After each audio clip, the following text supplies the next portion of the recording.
Puji dan syukur kami sampaikan kepadamu Allah Bapa, yang memberikan kepada kami napas kehidupan dan sukacita dalam hidup kami pribadi lepas pribadi.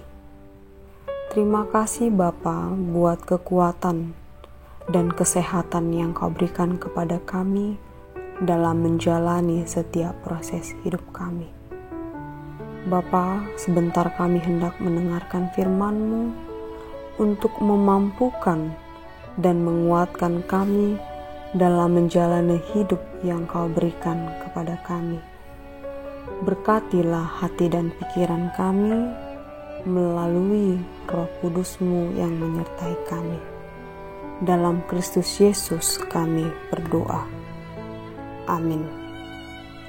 Bapak Ibu yang terkasih, nats renungan yang menjadi pedoman dan pegangan hidup kita pada hari ini yang tercantum dalam ayat renungan harian pada Almanak HKBP diambil dari kitab Surat Paulus kepada Jemaat Roma pada pasal yang ke-15 ayat yang pertama.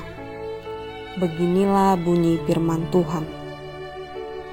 Kita yang kuat wajib menanggung kelemahan orang yang tidak kuat, dan jangan kita mencari kesenangan kita sendiri. Sekali lagi saya bacakan, kita yang kuat wajib menanggung kelemahan orang yang tidak kuat, dan jangan kita mencari kesenangan kita sendiri. Demikianlah bunyi firman Tuhan. Menanggung kelemahan orang dan tidak mencari kesenangan sendiri adalah dua sifat yang sama. Berarti dia memiliki kepedulian. Seseorang yang memiliki kepedulian.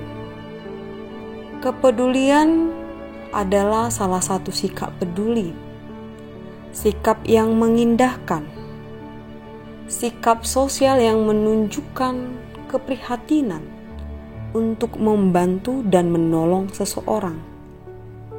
Namun, sifat ini yang sering sekali dilupakan oleh setiap orang, bahkan dilupakan oleh orang Kristen yang mengaku percaya dan menjadi pengikut Yesus Kristus. Hal ini dikarenakan setiap orang, bahkan orang percaya, masih menghendaki adanya kesenangan untuk dirinya sendiri, kenyamanan hanya ada pada miliknya, kesuksesan hanya dia yang punya, kekayaan harus dia yang memiliki, kebahagiaan hanya untuk dirinya sendiri, bukan untuk orang lain, bukan untuk orang-orang yang ada di sekitarnya, hanya untuk dirinya. Sikap egois, sikap ini yang tidak didasari dengan adanya kasih, dan ini yang terjadi menimbulkan sikap egois pada setiap orang. Inilah yang ingin diajarkan oleh firman Tuhan renungan hari ini bagi kita semuanya, bahwa benar di dunia ini setiap orang tidaklah sama. Setiap orang pasti berbeda.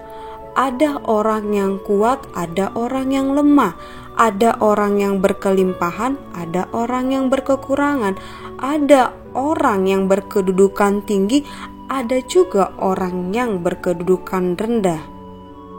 Tetapi pada hakikatnya orang yang kuat, orang yang berkelimpahan, orang yang berkedudukan tinggi adalah orang yang menerima banyak berkat dari Tuhan. Haruslah mensyukuri berkat Tuhan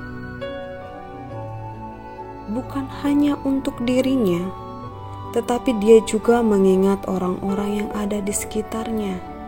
Dia membantu orang-orang yang ada di sekitarnya, dia menolong orang-orang yang ada di sekitarnya. Rasul Paulus yang menulis surat ini kepada jemaat Roma pada saat itu, di mana jemaat Roma atau kota Roma adalah kota megapolitan, kota yang besar. Suatu kota yang besar di mana masyarakatnya terdapat kesenjangan sosial ekonomi antara orang kaya dan orang yang miskin. Kesenjangan inilah yang menimbulkan kebanyakan jemaat di Roma masih bersifat individualisme, masih bersifat egois. Tidak ada kasih karena tidak adanya pengajaran firman Tuhan. Dengan itu, Rasul Paulus ingin menekankan kepada jemaat di Roma bahwa setiap orang harus penuh kasih, harus menghilangkan yang namanya individualisme, menghilangkan yang namanya egoisme, tetapi peduli kepada orang lain, membantu satu sama lain, bukan menindas orang yang lemah, bukan menindas orang yang berkekurangan. Jemaat Tuhan, umat atau manusia yang mengaku dan hidup dalam Tuhan, bukan umat Tuhan yang mencari kesenangan sendiri, tetapi juga memberikan kesenangan yang ia miliki untuk orang lain. Kesenangan-kesenangan yang dimaksud adalah kesenangan yang diinginkan oleh Tuhan juga.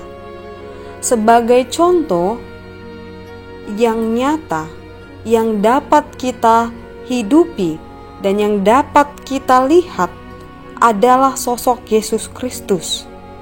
Yesus Kristus adalah anak Allah, adalah sosok yang kuat, yang dipermuliakan, tetapi dia hidup dengan manusia berdosa. Dia rela memberikan nyawanya bagi kita umat yang penuh dosa. Dengan menjadi anak Allah, dia tidak menjadi orang yang sombong. Dia tidak menunjukkan kekuasaan dan kekuatannya, tetapi dia hidup dengan orang berdosa. Bahkan dia rela menderita, dia rela mati dan disalibkan untuk menunjukkan kebesaran Allah Bapa yang mengutus dia untuk menyelamatkan setiap manusia yang berdosa, untuk memberikan kepada setiap orang yang percaya kehidupan yang kekal. Bapak Ibu yang terkasih, banyak orang yang percaya kepada Allah, orang yang mengaku bahwa dia pengikut Kristus, tetapi dia tidak hidup di dalam Allah. Dia tidak mengetahui tujuan hidupnya sebagai orang yang percaya.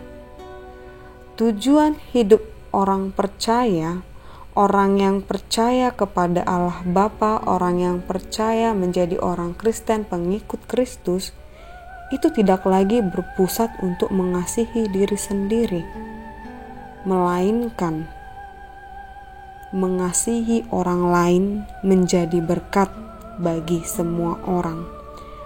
Kasih yang mau membantu orang dalam setiap kesusahan, kasih di mana saling mengingatkan untuk tetap kembali dalam jalan Tuhan. Di mana kasih ini kita mengakui bahwa hidup adalah milik Allah, maka kita akan kembalikan kepada Tuhan. Kasih yang diberikan Tuhan kepada kita harus kita berikan kembali kepada orang-orang yang ada di sekitar kita. Mari kita bantu saudara-saudara kita yang lemah, kita tolong mereka dalam setiap kekurangannya, dan kita mengingatkan kembali agar setiap orang hidup di dalam firman Tuhan dan di jalan Tuhan. Amin. Kita berdoa. Terima kasih Bapa kami buat firman-Mu hari ini yang mengingatkan kami untuk mengasihi saudara-saudara kami yang lemah. membantu dalam setiap kekurangan, menolong dalam setiap kesusahan. Biarlah kami yang telah Engkau ampuni dari dosa kami, dan Kristus yang telah mati untuk menyelamatkan kami, berkat yang kami terima dari Tuhan, kami mampu menjadi berkat bagi orang lain. Sertai pekerjaan pelayanan kami hari ini, biarlah Roh Kudus-Mu yang membantu dan menolong kami.